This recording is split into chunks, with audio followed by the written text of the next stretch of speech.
Shalom jemaat yang dikasihi Tuhan. Senang sekali saya Pendeta Rubin Adi Abraham bisa melayani Anda dalam ibadah ini. Hari ini saya akan bahas tentang kuasa doa. Mari kita baca Lukas 11 ayat 1-4 yang demikian bunyinya. Pada suatu kali Yesus sedang berdoa di salah satu tempat. Ketika ia berhenti berdoa, berkatalah seorang dari murid-muridnya kepadanya, "Tuhan, ajarlah kami berdoa sama seperti yang diajarkan Yohanes kepada murid-muridnya." Jawab Yesus kepada mereka, "Apabila kamu berdoa, katakanlah, Bapa, dikuduskanlah namamu, datanglah kerajaanmu, berikanlah kami setiap hari makanan kami yang secukupnya, dan ampunilah kami akan dosa kami, sebab kami pun mengampuni setiap orang yang bersalah kepada kami, dan janganlah membawa kami ke dalam pencobaan."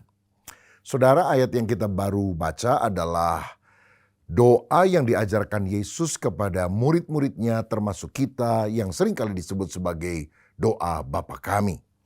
Yesus adalah pribadi yang punya relasi yang sangat intim dengan Bapanya sehingga kuasa Allah, wibawa Allah mengalir dengan kuat di dalam hidupnya. Maka kita pun perlu menyediakan diri untuk berdoa. Yang pertama kita akan lihat apa definisi doa. Saudara, sebetulnya doa bukanlah memikirkan hal yang baik, atau sebuah renungan pribadi, atau bahkan semedi. Doa juga bukan khotbah kepada orang lain dengan mata tertutup. Seperti seorang anak sekolah yang masuk kamarnya dan dia berdoa, "Tuhan, sepeda saya rusak, tolong kasih saya sepeda baru." Mamanya datang dan bilang, "Kenapa kamu teriak-teriak begitu? Kan Tuhan gak tuli, Tuhan dengar suara kita." "Iya Mama, tapi nenek di sebelah kamar saya kan agak tuli sehingga kalau saya tidak bersuara kencang nenek gak dengar dan dia nanti gak akan belikan saya sepeda baru." Rupanya ini bukan doa yang ditujukan kepada Tuhan tetapi untuk menarik simpati dan perhatian dari orang lain. Sebetulnya apakah doa itu? Doa adalah komunikasi dengan Tuhan. Doa adalah dialog dua arah. Kita berbicara kepada Tuhan dan Tuhan berbicara kepada kita lewat firman-Nya. Doa adalah percakapan antara dua orang sahabat. Kita berdoa kepada Allah Bapa dalam nama Tuhan Yesus Kristus dengan pertolongan kuasa Roh Kudus. Selanjutnya, mengapa kita berdoa? Paling tidak ada 3 alasan. Pertama, karena doa merupakan perintah dan teladan Tuhan Yesus. Tuhan Yesus memerintahkan kita untuk berdoa dengan tidak jemu-jemu. Lukas 18 ayat 1. Bahkan Tuhan Yesus memberikan teladan kehidupan doa dengan tekun. Dia berdoa pada waktu pagi, dia berdoa pada waktu malam. Misalnya dalam Markus 1 ayat 35 dikatakan, "Pagi-pagi benar, waktu hari masih gelap, ia bangun dan pergi keluar, ia pergi ke tempat yang sunyi dan berdoa di sana." Ini yang kita juga harus teladani dari Yesus. Begitu bangun pagi, mari kita berdoa kepada Tuhan, menyembah Tuhan, berbicara kepada Tuhan. Sekarang ini ada godaan begitu bangun pagi yang kita lihat handphone. Dan seringkali kalau kita sudah mulai baca, lihat gambar, video, maka tidak terasa awal hari kita sudah isi dengan hal-hal yang bukan perkara-perkara yang rohani. Mari kita meneladani Kristus pagi-pagi hari berdoa. Bukan hanya berdoa di waktu pagi. Kalau kita baca dalam Lukas pasal 6 ayat 12 dikatakan, "Pada waktu itu pergilah Yesus ke bukit untuk berdoa dan semalam-malaman ia berdoa kepada Allah." Kenapa di gereja tertentu suka ada ibadah doa semalam suntuk? Meneladani apa yang Yesus lakukan. Saudara-saudara, doa adalah hal yang sangat penting. Kedua, mengapa kita berdoa? Karena Allah merindukan persekutuan dengan kita, umatnya. Seperti ranting yang harus selalu melekat pada pokok anggur yang benar. Kehidupan kita juga harus selalu melekat kepada Tuhan kita. Dalam Yohanes pasal 15 dicatat, kalau kita tinggal di dalam Kristus dan Kristus di dalam kita, kita akan berbuah lebat. Sebab tanpa Kristus kita tidak bisa berbuat apa-apa. Mari kita menjalin persekutuan yang intim dengan Dia. Sebab tanpa persekutuan yang akrab dengan Dia, kita tidak bisa berhasil dalam kehidupan ini. Kita tidak bisa menyukakan hati Tuhan. Sebaliknya kalau kita tinggal di dalam Dia, maka kita akan hidup di dalam berkat-Nya dan jadi berkat bagi banyak orang. Yang ketiga, mengapa kita harus berdoa? Agar kita bertumbuh secara rohani. Ada yang mengibaratkan doa seperti nafas kehidupan. Orang bisa lupa makan tapi nggak mungkin lupa bernafas, bukan? Tanpa doa kehidupan rohani kita akan kering bahkan mati. Itu sebabnya mari kita terus bertumbuh secara rohani, hidup sehat dengan berdoa kepada Tuhan. Selanjutnya kita akan melihat apa saja bentuk doa. Saudara-saudara, yang pertama ada doa penyembahan. Misalnya dalam 1 Tawarikh 29 ayat 11, Daud berkata, "Ya Tuhan, punyamulah kebesaran dan kejayaan, kehormatan, kemasyuran dan keagungan. Ya segala-galanya yang ada di langit dan di bumi. Ya Tuhan, punyamulah kerajaan dan Engkau yang tertinggi itu melebihi segala-galanya sebagai kepala." Nah saudara, doa penyembahan bertujuan untuk menyatakan kasih dan penghormatan yang dalam kepada pribadi Allah. Kita menyembah Allah karena Dia Allah yang kudus, Allah yang adil, Allah yang agung, Allah yang mulia, yang ajaib, yang penuh dengan kuasa kekal. Itu sebabnya ketika kita mulai doa, jangan mulai dengan minta, tapi menyembah, mengagungkan Tuhan, memberikan hati dan hidup kita kepada Dia. Bentuk doa yang kedua adalah pengucapan syukur. Dalam Efesus 5 ayat 20 dikatakan, "Ucaplah syukur senantiasa atas segala sesuatu dalam nama Tuhan kita Yesus Kristus kepada Allah dan Bapa kita." Saudara, pengucapan syukur adalah pengakuan kita yang penuh terima kasih atas anugerah Allah bagi kita. Kita perlu belajar berterima kasih atas anugerah Tuhan setiap hari dan tidak menganggap karunia Tuhan itu sebagai hal yang sudah semestinya. Kalau kita bisa bernafas, itu kan anugerah Tuhan. Kalau kita bisa mandi, air menyejukkan tubuh kita, bukankah itu adalah anugerah Tuhan? Ada orang di padang pasir yang sulit sekali mendapatkan air. Sehingga hal-hal yang kecil yang kita lihat dalam kehidupan, untuk hal semacam itu pun kita perlu bersyukur dan bukan mengomel, menggerutu, merasa tidak puas dengan kehidupan. Bentuk doa yang ketiga adalah doa pengakuan dosa. Dalam Mazmur 32 ayat yang kelima, firman berkata, "Dosaku kuberitahukan kepadamu dan kesalahanku tidaklah kusembunyikan. Aku berkata, aku akan mengaku kepada Tuhan pelanggaran-pelanggaranku dan Engkau mengampuni kesalahan karena dosaku." Saudara, ini adalah pengakuan dosa dari Daud yang jatuh di dalam kesalahan dan dia sadar dia perlu disucikan oleh Tuhan sehingga dia berlayak berkenan kepada Tuhan. Seringkali dalam kehidupan ada berbagai macam dosa, bukan hanya dalam perbuatan tapi juga dalam perkataan, dalam sikap hati, dalam pikiran, dan kita perlu minta pengampunan dari Tuhan melalui pengakuan dosa. Dan darah Yesus anaknya itu akan menghapuskan kita dari segala dosa kita. Ya, manusia selalu menghampiri Tuhan sebagai orang berdosa yang perlu diampuni. Hanya melalui karya penebusan Kristuslah kita dapat menghampiri hadirat Tuhan. Itu sebabnya dalam doa perlu ada pemeriksaan diri, mengkoreksi diri. Ada pengakuan dosa secara terperinci dan terus terang kepada Allah. Permohonan ampun serta penyerahan diri kepada Allah disertai tekad untuk meninggalkan semua dosa dengan pertolongan Roh Kudus. Dan saya percaya kalau kita dengan tulus melakukannya, kuasa Roh Kudus memberikan kemampuan kita untuk mengatasi segala dosa dan godaan. Bentuk doa yang keempat adalah permohonan atau permintaan. Dalam Matius 7 ayat 7-8 Yesus berkata, "Mintalah maka akan diberikan kepadamu. Carilah maka kamu akan mendapat. Ketuklah maka pintu akan dibukakan bagimu. Karena setiap orang yang meminta menerima, dan setiap orang yang mencari mendapat, dan setiap orang yang mengetuk baginya pintu dibukakan." Saudara, doa permintaan atau permohonan adalah mengajukan kerinduan kita, permohonan pribadi kita kepada Allah yang suka memenuhi apa yang dibutuhkan oleh anak-anaknya. Dia pernah berkata, "Sampai hari ini kalau engkau belum meminta apa-apa kepadaku, mintalah kepadaku supaya penuhlah sukacitamu. Ada hal-hal yang tidak perlu diminta dan Tuhan sudah memberikan kepada kita. Kita tidak perlu berdoa supaya matahari terbit setiap hari dan Tuhan memberikannya. Tapi ada hal-hal yang ketika kita minta, Tuhan dengan sukacita akan memberikan kepada kita. Sebab melalui doa termasuk permintaan ini, kita menjalin kedekatan kepada Tuhan. Kita sadar kita semuanya bergantung oleh anugerah Tuhan. Nah, tentu saja permohonan kita harus sesuai dengan kehendak Tuhan. Sehingga kita menjadi yakin bahwa Allah akan mengabulkannya. Jangan kita minta sesuatu yang jahat. Tuhan, tetangga saya ini berisik amat.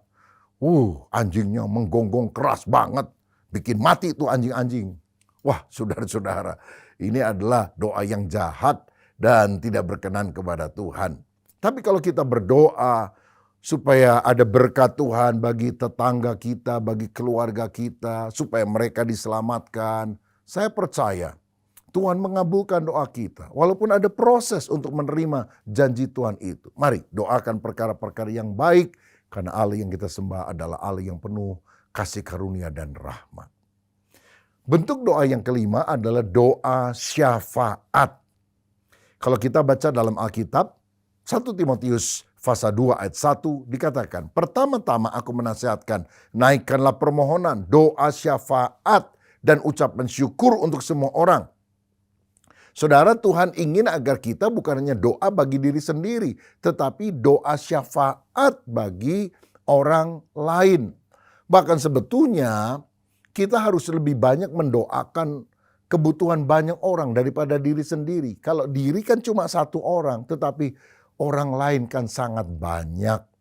Ya, biasanya saya menggunakan ilustrasi tangan ini supaya lebih gampang kita mengingatnya.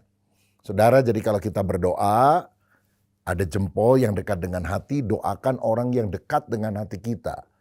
Pasangan kita, keluarga kita, orang tua kita, anak kita doakan. Yang kedua, telunjuk. Siapa yang suka memberikan petunjuk? Hamba-hamba Tuhan, doakan para pendeta, doakan pelayanan di gereja supaya makin maju berkembang. Yang ketiga, jari tengah.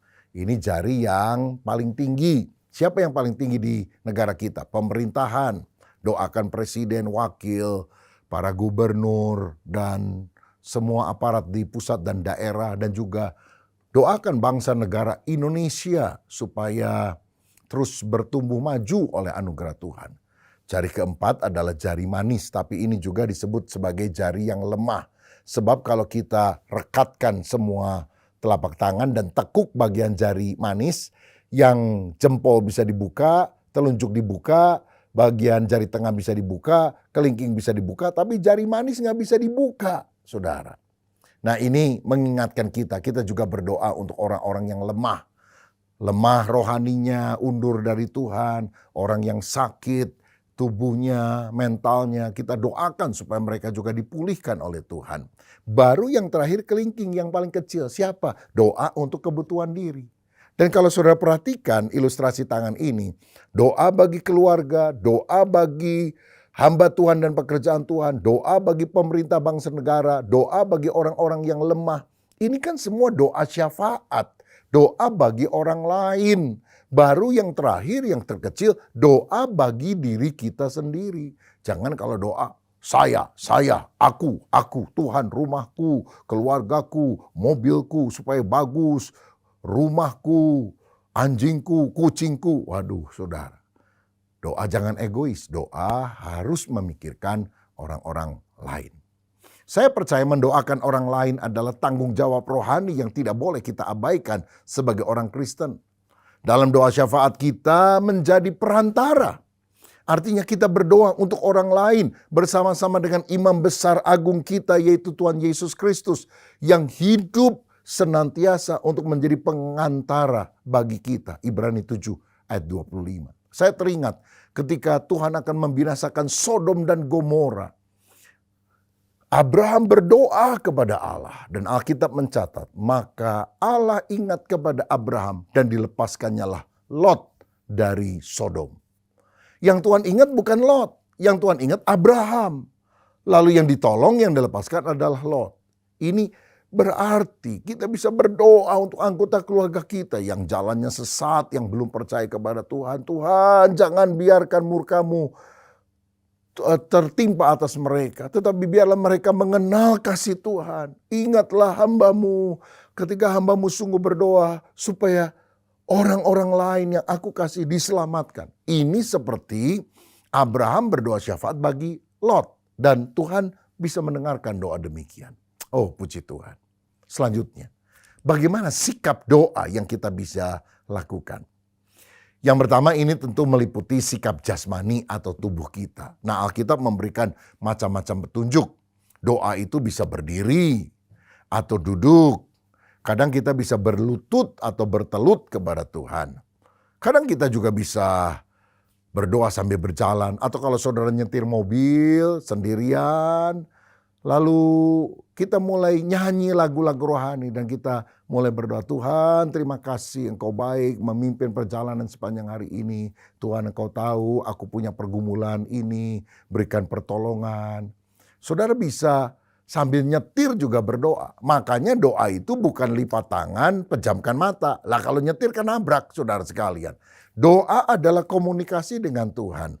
Bukan soal pejamkan mata atau buka mata, tetapi membuka hati kepada Tuhan. Kita juga bisa berdoa dengan mengangkat tangan atau menadahkan tangan kita, memohon kasih karunia dari Tuhan.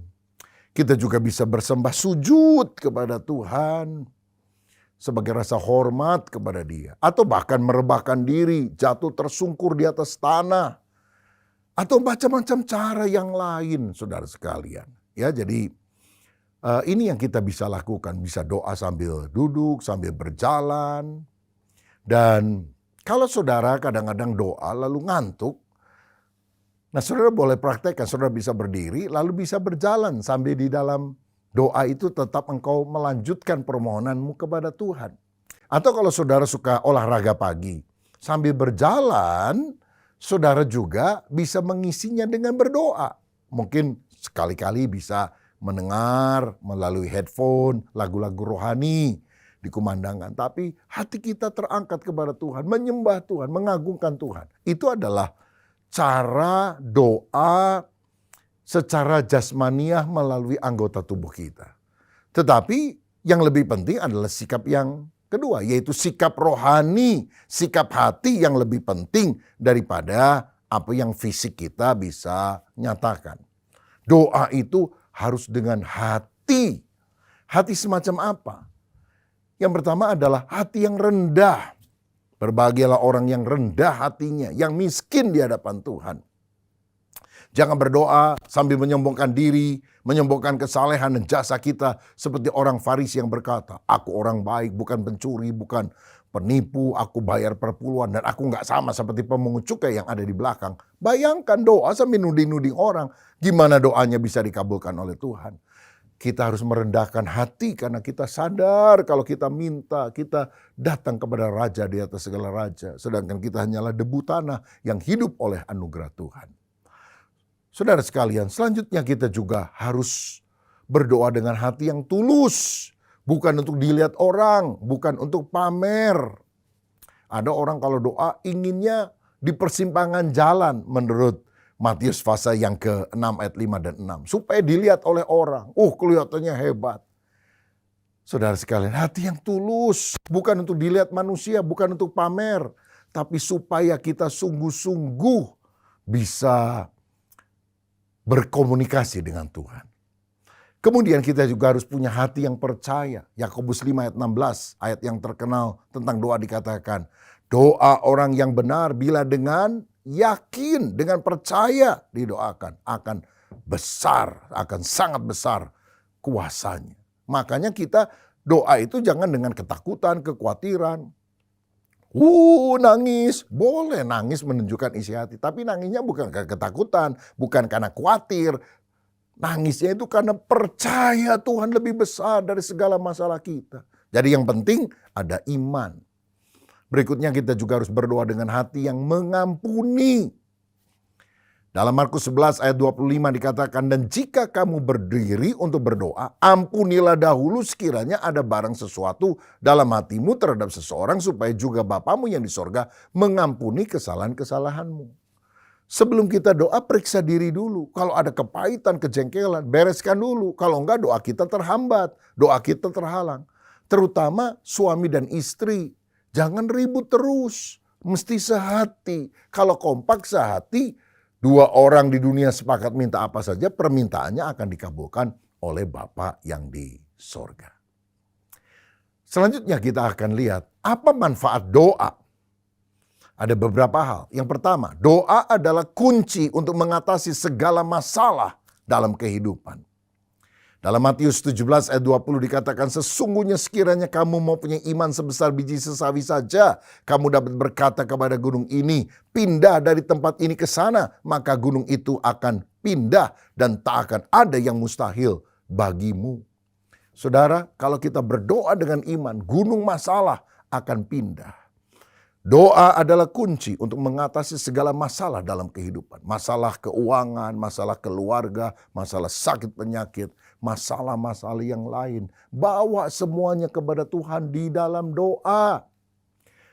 Saya ingat satu kali ada orang yang masuk rumah baru, lalu pemborongnya itu menyerahkan kunci. Ini Pak ya, kunci buat pintu utama, ini buat pintu kamar, ini buat kamar tamu. Dia serahkan kunci, dia tunjukkan satu persatu.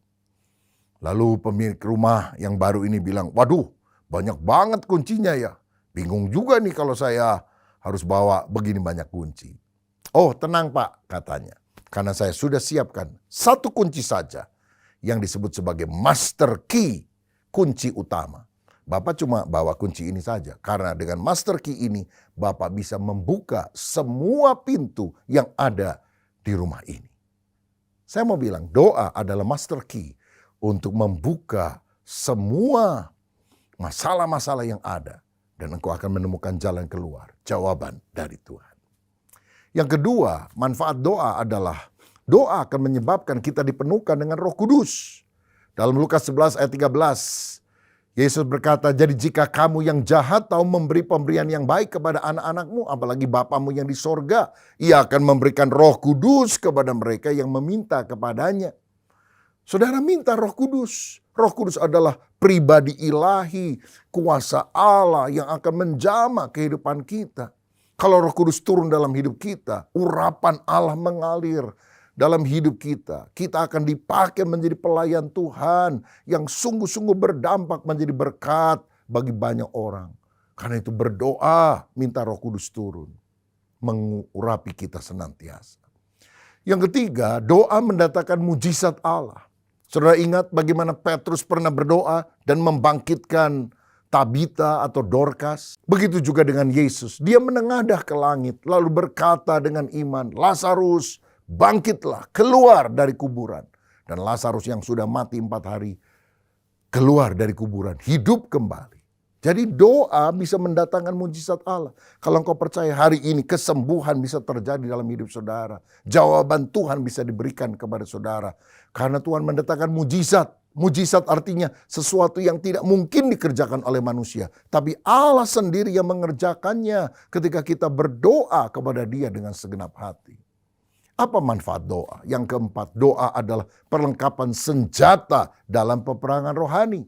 Efesus 6 ayat 18 mencatat bahwa selengkap senjata Allah yang kita harus gunakan bukan hanya pedang roh yaitu firman Tuhan, bukan hanya ikat pinggang kebenaran, bukan hanya kasut kerelaan memberitakan Injil, bukan hanya ketopong keselamatan dan sebagainya, tapi juga doa. Kita sedang berhadapan dengan musuh, bukan darah dan daging. Musuh kita bukan manusia, teman di kantor, apalagi mertua kita. Tapi musuh kita adalah roh-roh jahat. Dan bagaimana kita bisa menang atas roh jahat yang berusaha mempengaruhi orang-orang, memakai orang-orang untuk merugikan hidup kita. Dengan berdoa. Karena doa adalah senjata yang sangat luar biasa. Dan yang kelima, yang terakhir. Doa mengakibatkan timbulnya kebangunan rohani dan pertobatan jiwa-jiwa. Alkitab berkata, jika umatku yang atasnya namaku disebut, berseru kepadaku, merendahkan diri, lalu berbalik dari jalan-jalannya yang sesat, artinya bertobat, aku akan mengampuni dosa mereka dan memulihkan negeri mereka. Pemulihan negeri bicara soal revival yang akan terjadi, lawatan Tuhan. Makanya dalam Mazmur 2 ayat yang ke-8, Alkitab berkata, mintalah kepadaku, kata Tuhan. Maka bangsa-bangsa akan kuberikan kepadamu menjadi milik pusakamu dan ujung bumi menjadi kepunyaanmu. Jangan hanya minta berkat, jangan hanya minta supaya kita jadi lebih sukses, lebih kaya. Minta jiwa-jiwa, minta bangsa-bangsa. Berdoa untuk suku bangsa yang ada di Indonesia supaya dilawat Tuhan, supaya hatinya sungguh-sungguh berbalik daripada penyembahan berhala, daripada perkara-perkara yang jahat, dan sungguh bertobat kepada Tuhan. Dan saya percaya kalau kita dengan segenap hati minta lawatan Allah untuk kota kita, untuk bangsa negara kita, Allah mendengar dari sorga dan Allah juga akan memulihkan negeri kita. Oh, di dalam doa ada kuasa yang sangat luar biasa. Kita yang terbatas akan terhubung dengan Allah yang tanpa batas melalui doa. Itu sebabnya mari kita tingkatkan diri dalam doa. Setiap hari berdoa, baik pagi maupun petang. Ada jam-jam khusus untuk kita berdoa. Tapi dimanapun kita berada, selagi kita kerja, selagi kita di jalan, lagi nyetir mobil, selalu komunikasi dengan Tuhan. Karena doa adalah komunikasi dua arah. Kita berbicara kepada Tuhan dan Tuhan juga berbicara kepada kita. Saudara sekalian, siapa di antara kita yang hari ini mau berkata, Tuhan, aku ingin mengalami kuasa doa. Aku ingin lebih akrab dengan Engkau di dalam doa. Kalau itu yang merupakan kerinduan hati saudara, taruhlah tanganmu di dada. Biarlah Tuhan menjamah hidup kita, supaya hidup kita makin hari makin melekat kepada Dia. Bapa, terima kasih untuk kebenaran firman-Mu. Kami tahu Yesus Kristus selalu berdoa, bersekutu dengan Bapa. Ada keintiman dalam ketritunggalan Bapa, Anak, dan Roh Kudus. Dan inilah yang diteladankan bagi kami. Supaya kami akrab dengan Engkau melalui doa. Ampuni kalau kami merasa diri mampu mengatasi masalah dengan kemampuan sendiri. Sehingga hidup kami kacau berantakan. Kami percaya doa adalah pernyataan ketergantungan kami kepada Tuhan. Kalau kami berdoa, kami bergantung mengandalkan Tuhan. Kalau kami tidak suka berdoa, kami merasa diri kami mampu. Dan akibatnya hidup kami tidak sesuai dengan kehendak Tuhan. Urapi kami ya Roh Kudus, supaya kami sungguh-sungguh menjadi mesbah doa. Menjadi pribadi pendoa yang sungguh-sungguh menyukakan Tuhan. Berkat-Mu atas kami dalam nama Tuhan Yesus Kristus. Haleluya. Amin. Tuhan Yesus memberkati.